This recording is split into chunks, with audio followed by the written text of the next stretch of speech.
How you guys doing? You all right? I like the feel of this, so I'm going to continue these anxiety exposure videos. So I'm on my way to coach a client. I'm always on time. I always get a bit earlier before the time, so I can get myself into a positive place to do my confidence coaching. So in this video today, we're going to talk about exposure therapy. For those of you that are new to my channel, my name is Jonathan. I'm a confidence coach. I've been coaching now for 10 years. It's my passion. I love it. It's very challenging for me, but I like the challenge. I like the challenge of working with people, helping them to change their life, face their fears. And in the process, I have to face my own fears all the time, every time I teach and I help other people. But I love it. And that's really all there is to say about it. So subscribe to the channel if you're a guy and you've got bad anxiety and you want to improve it. You want to start getting more confident, getting relaxed around people. You want to improve your life, set goals, find purpose, etc. Check out my other videos. There's hundreds on the channel. Also follow me on Instagram. I do daily posts for confidence, self-esteem, motivation, success, and you see some of my positive lifestyle which will inspire you to improve your life. Right, massive thing I'm going to talk about today that a lot of people don't talk about, and that's managing lows. When you have anxiety and just being human, you're going to go through periods where you have lows, where you feel down, where you don't feel confident, where you feel pessimistic, you don't feel strong, you feel weak. And one of the things I learned on my journey that a lot of people just get addicted to when things go well. It's nice when things go well, we all like that, but it's inevitable that even when you're successful, whatever place you're in, you're going to go through periods where you're going to drop. But how you manage those lows is going to determine your consistent happiness, your purpose. It affects every area of your life. So this is really about emotional management, anxiety management. So when you're in a low, one of the best things I want you to do is, I want you to accept it, not attack it, not judge yourself, and start focusing on how you can move forward and what you're going to do when you move forward. So when you accept the low and you focus on how you're going to move forward, it creates an excitement, it creates a passion, it creates an energy, and it puts your mindset and it puts you in an emotional place where you're not getting stuck in a low, you're not identifying with it, you're not making it an identity. Just because you feel bad now, that's not you, that's not your identity, that's just the mood, and you're definitely not going to stay there, providing that obviously that you continue to take action. So with the exposure therapy, when you're coming out in public and you're getting used to being around people, you have to manage these feelings of low self-esteem to begin with. And this is the challenge for all my clients. This was my challenge when I first started and I didn't have the education I've got now.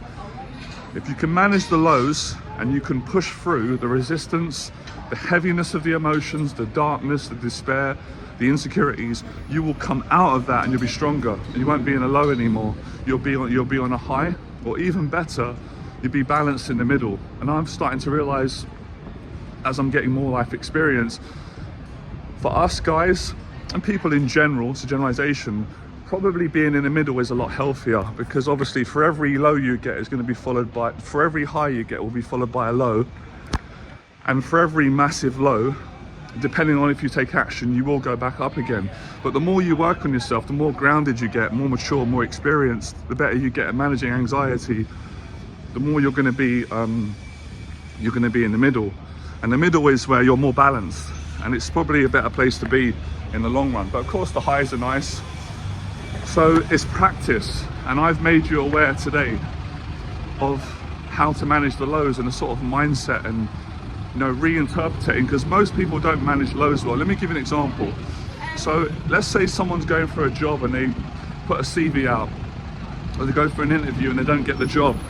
They get depressed, they get defeated, they identify with a voice that says, you didn't get the job because you're not good enough, there's something wrong with you and someone else is better than you, which isn't true. Fundamentally, that is not true, that's not the truth. But if you believe it to be the truth and then you act on a belief which is negative, you make it true, because guess what you do? You get down, you get defeated, you lose that enthusiasm, you stop applying for other jobs and you don't get the job that you want, because you got so affected by the low that was triggered by the rejection. It's the same in dating. If you ask someone out and they say no, and it hurts your feelings and it brings you into a low place. If you don't know how to climb out of that place and remotivate, re-educate, re-energize, stay passionate, be grateful, not take it personal, you're not going to get the success. You won't come out of that. You'll let that defeat you, and emotionally, mentally, you'll be pulled in. So this is a fight. Overcoming anxiety is a fight. It's definitely a fight worth fighting. Fighting the fight gives you purpose.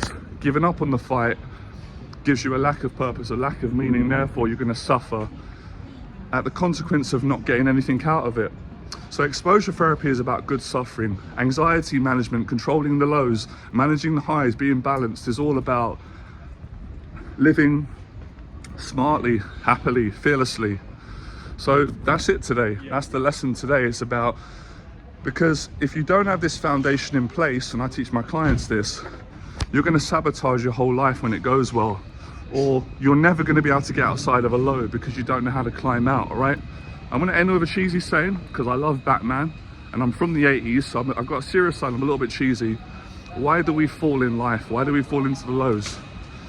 So we can learn to pick ourselves back up again. Fearless, I'll speak to you soon.